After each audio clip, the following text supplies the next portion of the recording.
में मेरा प्रणाम। भाई बहन, हम और आप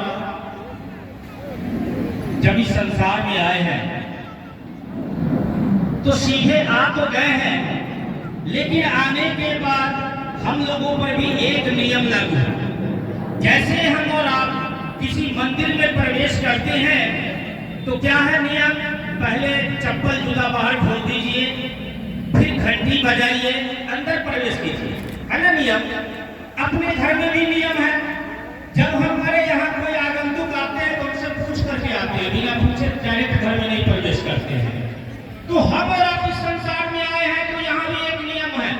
वह नियम है कि जैसे ही इस धरातल पर हम और आप आते हैं, काम, क्रोध, लोभ, मोह, अहंकार, ईर्ष्या, द्वेष, घृणा, यह अष्टबंधन है जो आते ही हम पर आप पर लागू हो जाता है। अब यह अष्टबंधन जब लागू होता है तो मनुष्य का जो जन्मजात गुण होता है प्रेम, यानी हम और आप जब जन्म लिए, जन्मजात का मतलब होता है जो जन्म से ही हो, जन्म के साथ आया हो, तो हमारे आपके जन्म के साथ में आता क्या है? प्रेम। वह प्रेम नीचे दब जाता है और ऊपर से यह अष्टबंधन हावी हो जाता है। अब होता क्या है कि लोग एक दूसरे का दुश्मन बन बैठते हैं, आपस में प्रेम नहीं हो पाता है। इस सब को समाप्त करने के लिए, कौम करने के लिए, पूर्ण रूप में खत्म नहीं होता है लेकिन कौम हो जाता है। कौम करने के लिए साहब श्री हरिंद्रानंद जी के माध्यम से इस जनमानस में आया कि शिव गुरु हैं, आप उनको अपना गुरु मानिए, अपना शिष्य भाव अर्पित कीजिए। शिव तक जाने के लिए एक रास्ता, एक मार्ग उन्होंने तैयार किया। वह मार्ग क्या है? 3 सूत्र। यह 3 सूत्र केवल सीढ़ी है। अरे भाई, राजमार्ग का अर्थ होता है कि वह रास्ता जो रास्ते पे हम और आप चलते हैं और वह राजा के घर तक, राजा के सिंहासन तक पहुंचता हो, उसी रास्ते को कहते हैं राजमार्ग। अब तो यह लौकिकता में राजा का रास्ता हो गया, तो शिव के राजमार्ग तक जाना है तो वह रास्ता कौन हो? वह रास्ता है केवल 3 सूत्र। दया मांगिए, चर्चा कीजिए, नमन कीजिए।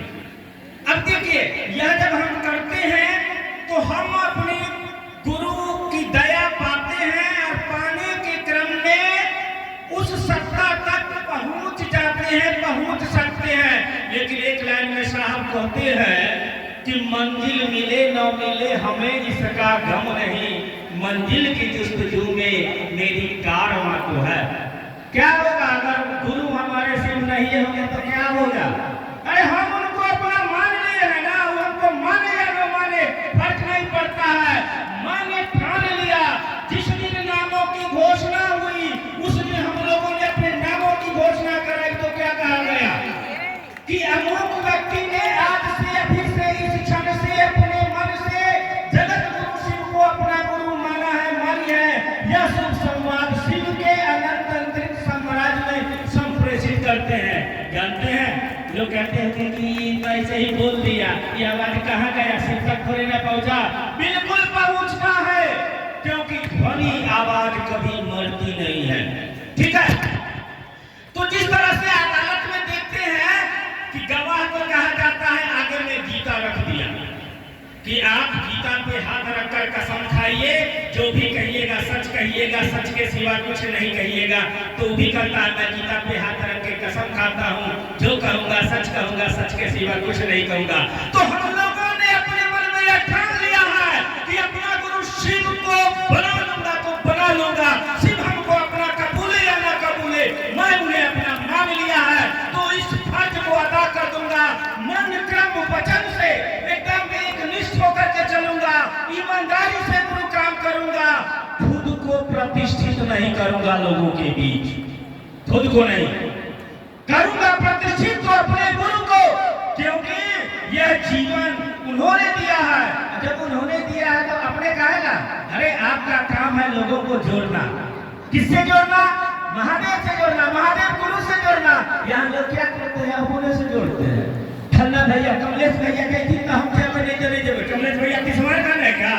शिव के शिष्यता में कोई किसी पे शासन नहीं करता है, शिव शिखर के शासन का विरोध करता है। इसलिए भाई बहनों, निवेदन होगा किसी आदमी के पीछे नहीं, बल्कि आप साहब श्री के बताए हुए बातों पे चले। साहब बताए ना कि कोई आदमी मान के चलिए रोज एगो कीड़ा को मारता है, रोज एगो कीड़ा मारता है, वो नियम बना लिया रोज एगो कीड़ा मारेगा। इतना कीड़ा मार दिया कि उसके पाप का फल वह 20 साल में भोगेगा। मर गया तो ये साल में, 20 साल में पाप भोगना था, मर गया तो ये साल में। अब 18 साल का पाप बच गया, ये कब भोगेगा? पुनः जब शरीर में आएगा तो भोगेगा। भोगने के लिए शरीर चाहिए, ठीक है। कितने आदमी को हमारा आप देखते हैं कि खाली घटिया काम करेगा, अच्छा काम एक को नहीं करेगा, चलते फिरते उसकी मृत्यु हो जाती है, बड़ा सुंदर मृत्यु। लोगों को आश्चर्य होता है कि व्यक्ति तो कभी अच्छा कर्म नहीं किया, इतना सुंदर मौत कैसे हुआ? जानते हैं इसका कारण क्या है? वह जो 18 साल का जो उसका बढ़िया कर्म था, यानी प्रारब्ध कर्म में, पिछले जन्मों के कर्म में अगर वो बढ़िया करता है तो यहाँ उसको गुरु और निखार देते हैं। अगर घटिया कर्म करता है तो गुरु उसको क्या करते हैं?